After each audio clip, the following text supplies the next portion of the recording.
राष्ट्रीय आय। हेलो, आवाज आ रही है? हेलो,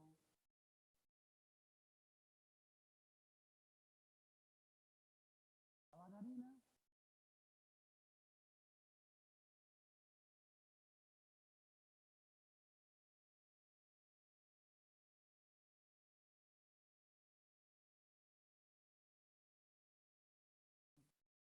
क्या टॉपिक है? राष्ट्रीय आय। राष्ट्रीय आय क्या होती है, किस तरह से इसकी गणना की जाती है, कौन कौन से इसमें अपने को ध्यान में रखने होते हैं, किस मूल्य स्तर पर इसकी गणना की जाती है, कौन कौन सी इसकी विधियां हैं, किस विधियों के माध्यम से इनका अपने को अध्ययन करना, वो सारा अपने आज देखेंगे राष्ट्रीय आय में। देखो, राष्ट्रीय आय यानी ऐसी आय जिसका संबंध किससे होता है, उस देश या उस राष्ट्र से होता है, उसे कहा जाता है राष्ट्रीय आय। कोई भी देश जिसकी अपने को आय गणना करनी है या उस आय को अपने को अनुमानित करना है, उसमें क्या किया जाएगा, उस देश की जो आय है यानी उस देश में जो व्यक्ति रह रहे हैं यानी वहां के जो निवासियों की प्रति व्यक्ति आय है, उस प्रति व्यक्ति आय का उसमें क्या लगाया जाता है, योग लगाया जाता है। उस देश में उस भौगोलिक सीमा में रहने वाले जो व्यक्ति हैं, उन व्यक्तियों की जो आय है, उस आय का इसमें कैलकुलेशन यानी गणना की जाती है। और उसमें रहने वाले व्यक्ति और उस देश में काम करने वाले संगठन यानी व्यवसायिक जो इकाइयां हैं, उन इकाइयों की आय भी इसमें शामिल की जाती है। प्रति व्यक्ति आय की गणना करते समय कि उस देश की जो आय है वो क्या है, किस तरह से अपने को उसकी गणना करनी है।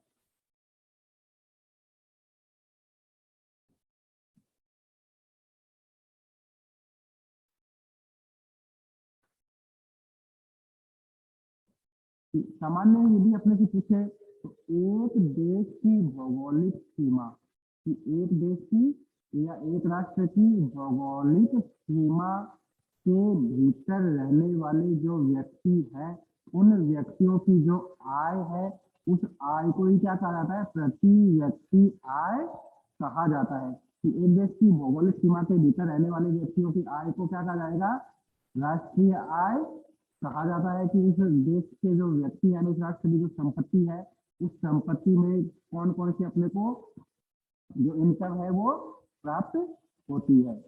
अब इसमें अलग अलग कई सी विचारधाराएं आती है कि एक देश की जो भौगोलिक सीमा है, उस सीमा का निर्धारण कैसे किया जाए।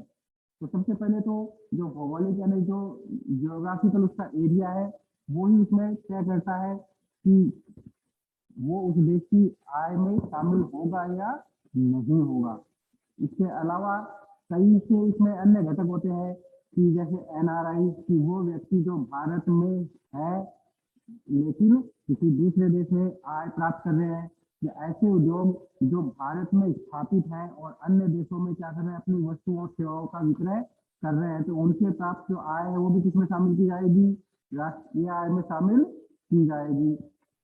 कि एक भारत का नागरिक है, वो किसी अन्य देश में जाके काम कर रहा है, वहां अपनी आय प्राप्त कर रहा है, तो उसे भी किसमें शामिल किया जाएगा, राष्ट्रीय आय में। क्योंकि वो मूलतः कहा का है, भौगोलिक सीमा भारत में ही इसको शामिल किया जाता है। अब इसकी एक अवधारणा आती है आय और उत्पादन की अवधारणा।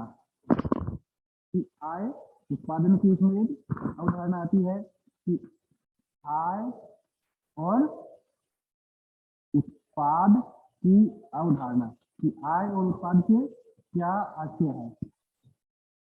तो देखो, सकल आय की गणना करने के लिए उसमें जो पूंजी लगाई गई यानी उत्पाद करते समय यानी एक देश में जो साधन है, उन साधनों का उपयोग करके जो वस्तुएं बनाई जाती है, उन वस्तुओं का उपयोग करते समय जो अपने को लाभ प्राप्त होता है, इन उत्पादन से जो अपने को आय या जो रेवेन्यू प्राप्त होता है, उसमें से अपने को क्या करना पड़ेगा, उसका मूल्य ह्रास, कि उत्पादन में जो मशीनें काम में ली जाती है, उन मशीनों का इसमें क्या घटाया जाएगा, मूल्य ह्रास घटाया जाएगा। क्योंकि जीडीपी जब भी अपन गणना करते हैं तो उसमें से मूल्य ह्रास को क्या किया जाएगा, शामिल किया जाएगा। जो जीडीपी में कभी भी क्या शामिल नहीं होता, मूल्य ह्रास शामिल नहीं होता। तो सकल घरेलू उत्पाद है, उसकी गणना करते समय अपने को याद रखना है कि जो मूल्य ह्रास है उसको अपने को क्या करना पड़ेगा, इसमें से घटाना पड़ेगा। क्योंकि मूल्य ह्रास घटाए बिना अपन जो वास्तविक उत्पाद है या उसकी जो वास्तविक कीमत है, उन कीमतों का अनुमान नहीं लगा सकते। तो इसलिए अपने को मूल्य ह्रास को घटाना पड़ेगा। दूसरा, इसकी जो गणना है वो किस स्तर पर की जाती है, तो जो जीडीपी है, जो राष्ट्रीय आय है, सकल घरेलू उत्पाद है, प्रति व्यक्ति आय है, राष्ट्रीय आय है, इनकी जो गणना है या जो इनका अपन मूल्यांकन करते हैं वो किस आधार पर किया जाता है, तो इसमें पहला आधार है बाजार कीमत, यानी प्रचलित जो बाजार कीमत है उस कीमत पे क्या किया जाता है, इसका अध्ययन किया जाता है कि वर्तमान में जो बाजार कीमतें प्रचलित है उन पे क्या किया जाएगा, राष्ट्रीय आय की गणना की जाती है।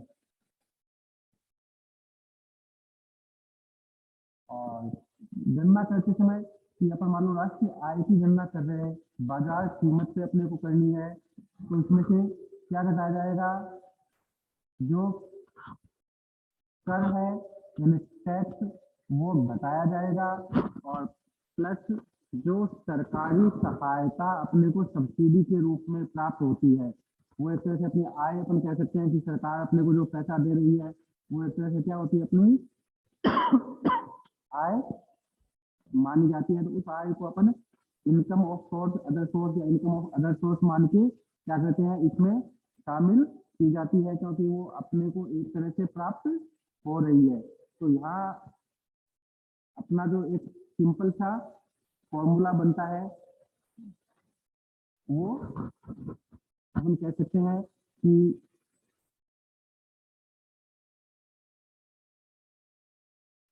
NNP MP यानी मार्केट राष्ट्रीय नेट नेशनल प्रोडक्ट या राष्ट्रीय आय बाजार कीमत पे, इसमें से क्या करेंगे, टैक्स है पर कैपिटा इनकम में से वो घटाएंगे, और जो सब्सिडी अपने को मिलेगी वो सब्सिडी अपने को इसमें ऐड करनी है, क्योंकि इसमें इसको शामिल किया जाता है।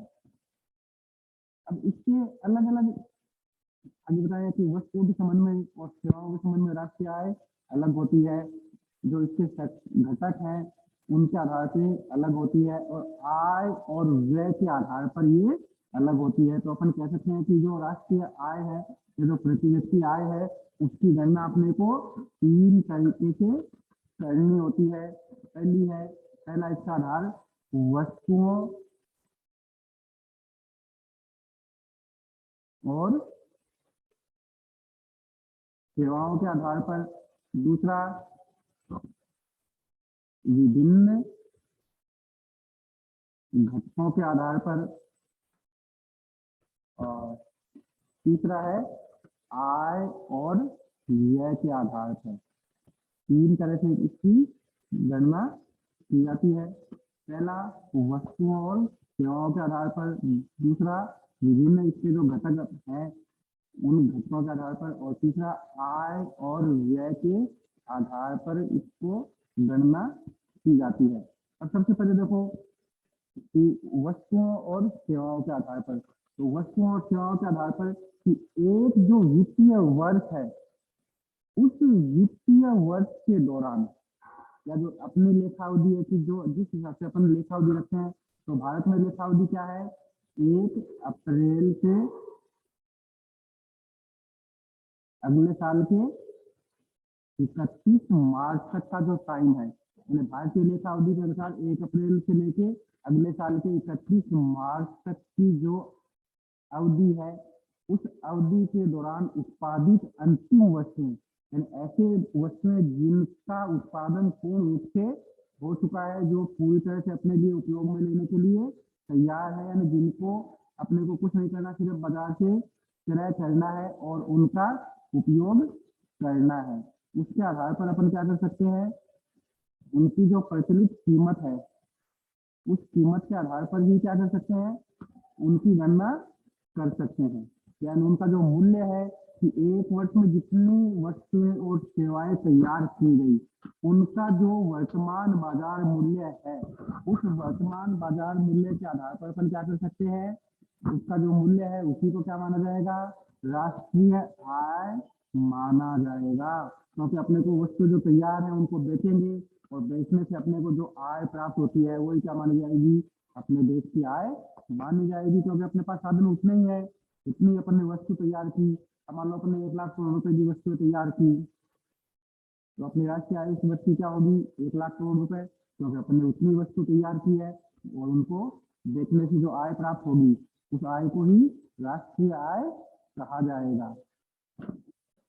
तो सामान्य शब्दों में कह सकते हैं कि एक वर्ष की अवधि के दौरान एक अर्थव्यवस्था की सभी उत्पादित इकाइयों के मूल्य के योग, कि जितनी इकाइयां अपन ने बनाई है उन सब के मूल्य के योग को क्या कहा जाता है, राष्ट्रीय आय कहा जाता है। तो ये किसके आधार पे है, वस्तुओं और सेवाएं। क्योंकि सेवाएं भी अपने को क्या करनी होती है, क्रय करनी होती है।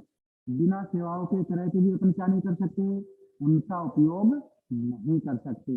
जैसे वकील, डॉक्टर, इंजीनियर आदि की जो फीस है उसका अपन क्या चुकाते हैं, मूल्य के रूप में उसकी कीमत चुकाते हैं।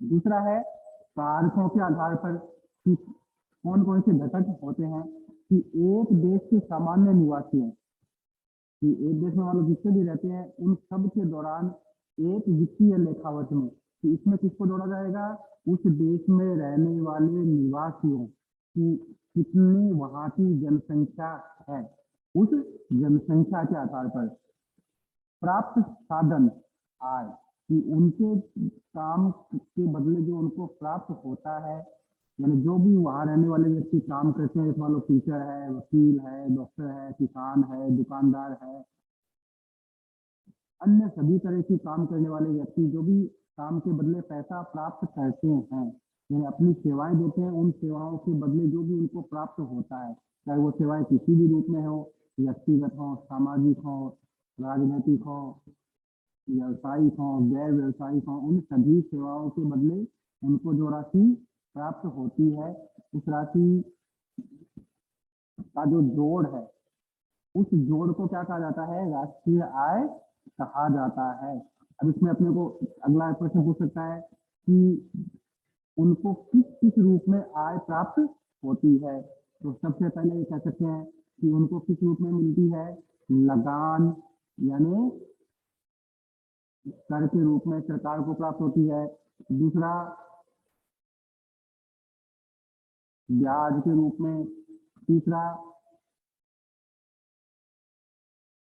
मजदूरी के रूप में, चौथा लाभ के रूप में। यानी कोई भी कारण जिससे अपने को क्या होती है, किसी भी प्रकार की आय प्राप्त होती है। अब जैसे मान लो अपने उत्पादन के साधन की अपन ने बात करें, तो इससे पहले अपने उत्पादन के साधन पढ़े थे, भूमि, श्रम, पूंजी। तो इनको इनके साथ लिखेंगे अपन, एक बार इनके साथ लिख के देखें कि जो भी साधन अपन कार्य व्यापार में लगा रहे हैं उनसे अपने को क्या मिलता है। तो भूमि के बदले अपने को क्या चुकाना पड़ता है, लगान चुकाना पड़ता है। श्रम के बदले अपन क्या चुकाते हैं, मजदूरी।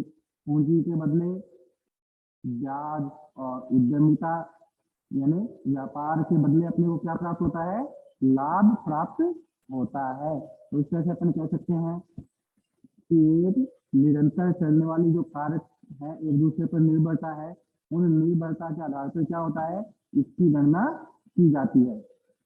उसके बाद में तीसरा होता है आय और व्यय के रूप में, कि राष्ट्रीय आय की जो अपन अवधारणा है, इस अवधारणा का अध्ययन किया जाता है आय और व्यय के रूप में, कि किस प्रकार अपन आय और व्यय के रूप में अपनी जो आय है उस आय की गणना करते हैं।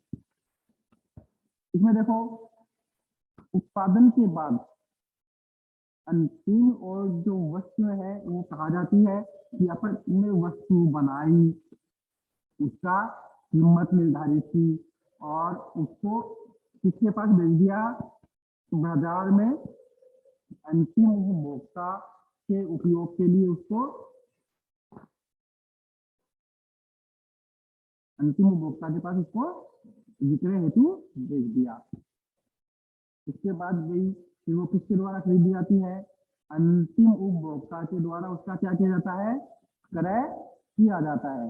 और क्रय के लिए इसको क्या करना पड़ता है, अपनी जो प्राप्त आय है उस आय का क्या करना पड़ेगा, व्यय करना पड़ेगा कि कहाँ से तो वो पैसा लाएगा और कहाँ उसको उस पैसे को खर्च करना है। और जहाँ वो खर्च करता है उसको एक तरह से अपन क्या कह सकते हैं कि उसने जो वस्तुओं को खरीदा, उनको उपयोग में लिया, तो एक तरह से उसने उनसे अपनी आय का क्या किया, निवेश किया। कि कह सकते हैं कि एक उपभोक्ता ने अपनी जो आय है उस आय का क्या किया, वस्तुओं को खरीदने हेतु निवेश किया।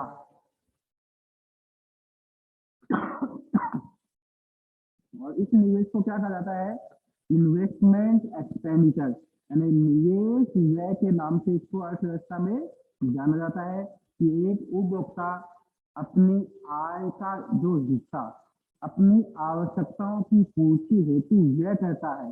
कि जैसे मान लो एक उपभोक्ता जो भी कमाता है उसको अपनी आवश्यकताओं की पूर्ति हेतु जो व्यय करता है, उस व्यय को क्या कहा जाता है, निवेश माना जाता है। क्योंकि उसकी उसको क्या मिलती है, संतुष्टि प्राप्त होती है। निवेश के बदले अपने को क्या मिलना चाहिए, कि जो भी निवेश अपन कर रहे हैं उस निवेश के बदले में अपने को क्या मिलना चाहिए, उस निवेश का लाभ मिलना चाहिए। तो उपभोक्ता जो वस्तुएं खरीदता है उन वस्तुओं को खरीदने पर जो निवेश करता है उस निवेश को अपन क्या कहते हैं, उसकी संतुष्टि कहा जाता है। कि उसको क्या मिलती है, संतुष्टि मिलती है, तभी वो क्या करता है, पैसे लगाएगा, नहीं तो वो पैसे नहीं लगाएगा। अच्छा अपन कह सकते हैं कि एक वित्तीय वर्ष यानी लेखा अवधि के दौरान अर्थव्यवस्था में अंतिम वस्तु तथा सेवाओं को खरीदने के लिए जो व्यय किया जाता है इसे क्या कहा जाता है, राष्ट्रीय आय में शामिल किया जाता है। राष्ट्रीय आय कहा जाता है कि एक उपभोक्ता द्वारा एक वित्तीय वर्ष के दौरान वस्तुओं और सेवाओं को खरीदने के लिए जो भी व्यय किया जाता है उस व्यय राशि को ही क्या कहा जाता है, राष्ट्रीय आय कहा जाता है। तो इस तरह से इसकी तीन अवधारणाएं हैं। पहली, वस्तुओं और सेवाओं के आधार पर इसमें शामिल करेंगे अंतिम वस्तुओं और सेवाओं का मूल्य, कि एक देश में जितनी वस्तुएं बनाई गई है उन वस्तुओं का क्या मूल्य था। दूसरा, आय और कारक के रूप में कि क्या उनसे आय उसको प्राप्त हुई और किस साधन से उसने उस आय को खर्च किया। और तीसरा होता है आय और व्यय के रूप में कि कहाँ वो अपनी आय को व्यय कर रहा है। तो कह सकते हैं कि उपभोक्ताओं के द्वारा जो भी वस्तुएं खरीदी जाती है, उपयोग की जाती है, उसे क्या कहा जाता है, राष्ट्रीय आय में शामिल किया जाता है। अब देखो इससे जुड़े अलग अलग जो समूह है कि एक राष्ट्रीय आय में क्या क्या शामिल किया जाता है, कि उससे जुड़े कौन कौन से समूह अपने को अध्ययन करने हैं कि राष्ट्रीय आय है, उस राष्ट्रीय आय में क्या क्या शामिल होता है, किन मूल्यों पर उसकी गणना अपने को करनी है, कौन कौन से इसके घटक होते हैं। तो इसमें देखो सामान्य रूप से 10 या 12 प्रकार के अपने को समूह बताए गए हैं। पहला है जीडीपी,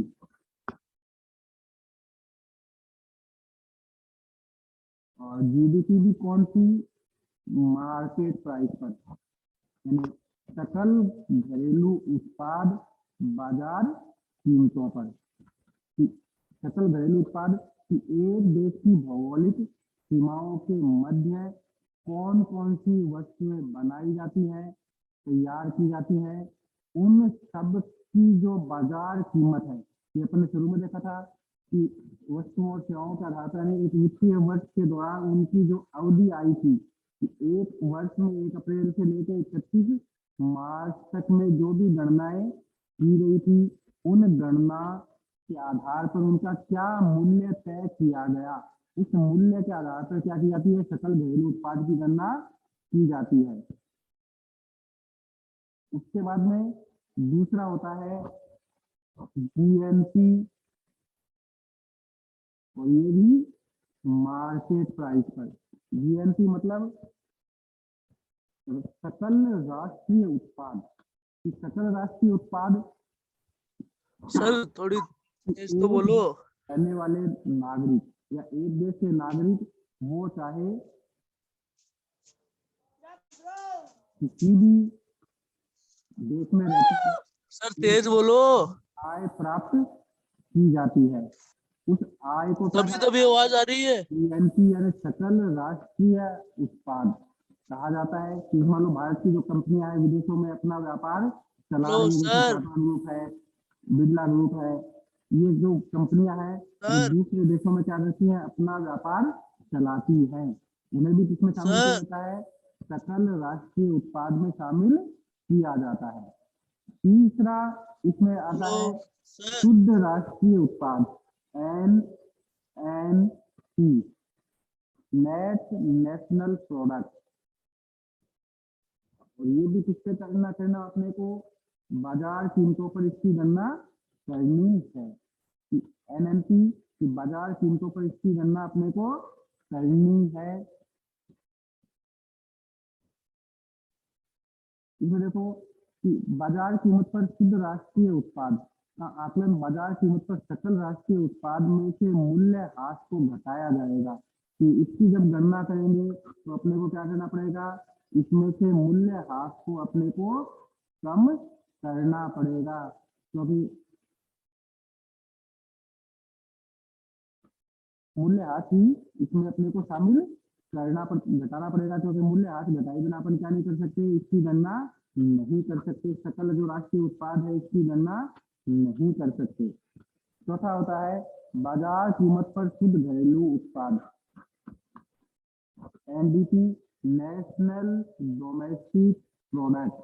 ये भी किस पर, मार्केट प्राइस पर। कि जो सकल घरेलू उत्पाद है उसमें से क्या किया जाएगा, उसकी जो मूल्य वैल्यू है, इस वैल्यू को क्या किया जाता है, कम किया जाता है।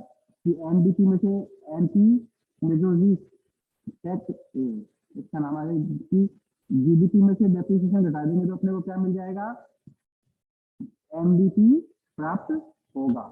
उसके बाद में पांचवा है नेट डोमेस्टिक इनकम या NDP। और किस पर, इस बार इसकी गणना किस पे करनी है, NDP की फैक्टर कॉस्ट पर। FP पर इसकी गणना अपने को करनी है कि उनकी जो लागत है वो लागत किसमें है। इसको क्या कहते हैं, जब फैक्टर कॉस्ट पे किसी भी आय की गणना की जाती है तो उसमें से अपने को क्या घटाना होता है, जो भी टैक्स है यानी जितने भी प्रकार के टैक्स अपने द्वारा चुकाए जाते हैं, उन टैक्सेज को क्या किया जाता है, कम कर दिया जाता है। कि टैक्स घटाने के बाद अपन क्या करते हैं, जो NDP है, फैक्टर की सरकार को जितना अपने को हिस्सा देना था वो हिस्सा देने के बाद जो राष्ट्रीय आय अपने को मिलती है उसमें से क्या घटा देते हैं, टैक्स घटाने के बाद इसको प्राप्त किया जाता है। उसके बाद में अगला इसमें से दे रखा है GDP, और ये भी किस पर, फैक्टर कॉस्ट पर GDP। तो NDP में से क्या घटा देते हैं, डेप्रिसिएशन घटाया जाता है। कि GDP में से मार्केट प्राइस में से क्या घटा देते हैं, डेप्रिसिएशन को कम कर दिया जाता है। जिस समय GDP लागत मूल्य पर यानी फैक्टर कॉस्ट को घटाए काउंट करते हैं तो GDP जो मार्केट प्राइस है इसमें से क्या घटाया जाएगा, डेप्रिसिएशन को लेस कर दिया जाता है। इसके बाद में एनएमपी,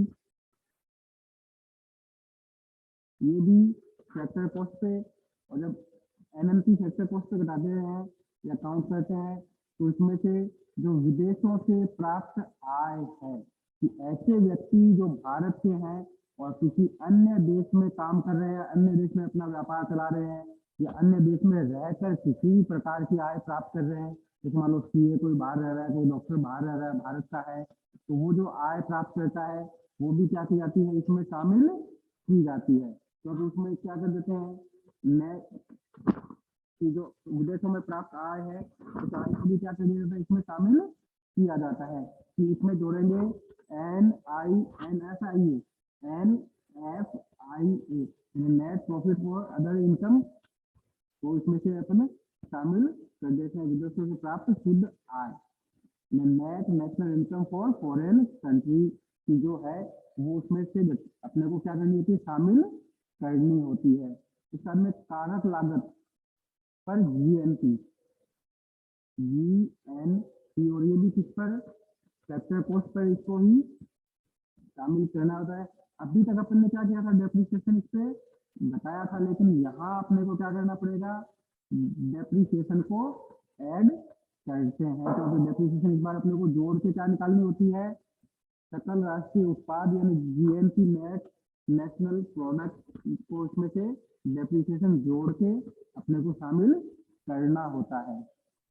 इसके बाद में है नेशनल डिस्पोजल इनकम, कि किसी भी देश की आय जो शेष विश्व से अपने को क्या होती है, प्राप्त होती है, यानी ऐसी आय जिसका हिसाब विदेशों से अपने को प्राप्त होता है। कि कोई भी आय जिनका पैसा अपन ने विदेश में कहीं अपने को इन्वेस्ट कर रखा है, पैसा लगाया हुआ, उस प्राप्त आय को इसमें से शामिल किया जाता है। NDI यानी नेशनल डिस्पोजल इनकम इसको कहा जाता है। NDI यानी विदेशों से प्राप्त जो आय है, कि ऐसी आय जिसकी व्यवस्था विदेशों द्वारा अपने लिए की गई हो। इस बाद में निजी क्षेत्र से प्राप्त आय, यानी ऐसी आय जो हम अपने निजी क्षेत्र से क्या करते हैं, अपने पारिवारिक क्षेत्र से या अपने निजी क्षेत्र जहाँ से अपने को वो आसानी से प्राप्त हो जाए। निजी क्षेत्र से प्राप्त जो आय है, उस आय को भी क्या किया जाता है, इसमें शामिल किया जाता है। इसका में इसमें बता रखा है, निजी क्षेत्र दो तरह के होते हैं। पहला पूर्णतः निजी क्षेत्र, यानी इसके अंतर्गत वो ऐसे उद्योग शामिल किए जाते हैं जिनका नियंत्रण और संचालन पूर्ण रूप से निजी व्यक्तियों द्वारा किया जाता है, जिसमें सरकार का कोई हस्तक्षेप नहीं होता। कि कोई भी ऐसी आय जिसका अपने को क्या करना होता है, पूर्ण रूप से अपन अपने व्यक्तिगत साधनों से उसको प्राप्त करते हैं। और दूसरी होती है सार्वजनिक क्षेत्र से प्राप्त आय, यानी ऐसी आय जो विभागीय उपक्रमों, जैसे अपन ने 11वीं क्लास में पढ़ा था कि विभागीय उपक्रम जैसे भारतीय परिवहन निगम, रेलवे, डाक और तार विभाग, पोस्टेज, टेलीफोन, BSNL, FDNL आदि जो संगठन है जो सरकारी क्षेत्र में काम करते हैं, उनके अंतर्गत जो आय प्राप्त होती है, उस आय को किसमें शामिल किया जाता है, इसमें शामिल किया जाता है। और सबसे अंत में होती है निजी आय, यानी निजी आय जिसमें सरकार का कोई योगदान नहीं होता, जो अपन अपने निजी साधनों से प्राप्त करते हैं, कहीं से भी करें, उसमें क्या कोई इसमें वो मैटर नहीं दे रखा कि कहाँ से अपने को करनी है। कि इसमें वो सभी आय शामिल की जाती है जो एक उपभोक्ता या एक निवासी अपने निजी साधनों से प्राप्त करता है।